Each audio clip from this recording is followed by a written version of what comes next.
Okay, so question 7. Which of the following statements must be, that's important, true for a falling object that has been dropped from rest near the surface of the earth? So we're assuming just like something dropped some height, here's the earth, it's falling down. So that means if it's falling down, I'm going to make the assumption, I usually always make the assumption it's in free fall. I mean, I keep in the back of my mind, they might throw air resistance at me, but probably not. So it's falling with an acceleration of g near the surface of the earth. That means g would be negative 10 meters per second squared near the surface of the earth. That means its initial velocity is 0. This is just a one-dimension kinematic equation. So what do my graphs look like for this? They look a lot like your vertical car and cliff. So we know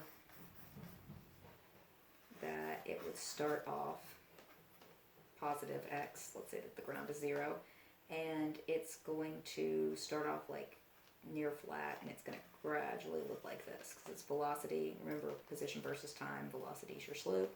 It's going to start like this, and your slope's increasing. So that means that's your hill, and it's negative.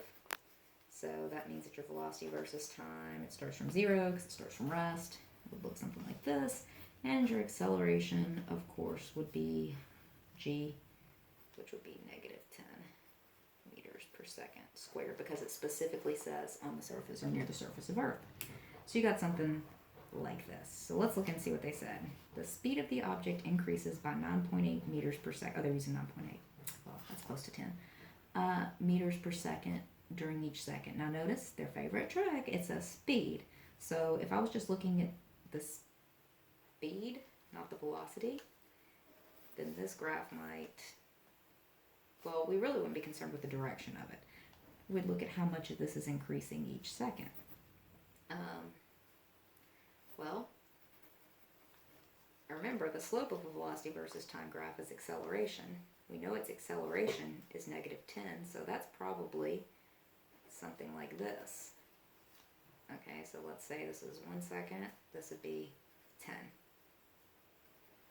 Okay, so at 2 seconds, where would you need to be? 20, and so on. So look, how much are you increasing? How much is your velocity, but just the number of it, because we're looking at speed increasing each second. 10, 20, guess where? Extrapolate where it's going to be next at 3 seconds. 30. So yeah, it looks like you're increasing about 10 meters per second each second. And 10 is really close to 9.8. So maybe, let's look at the other ones. Object falls with a vertical distance of 9.8 meters during the first second only. This one's tempting. Here is what the trick is on this one. This one's really evil. See how it says must be true? Basically, you have to get to which one of these is more true. They do say dropped, which would not imply a projectile, but maybe it does. Because what would happen if it were like this? And yeah, I was really close on this one.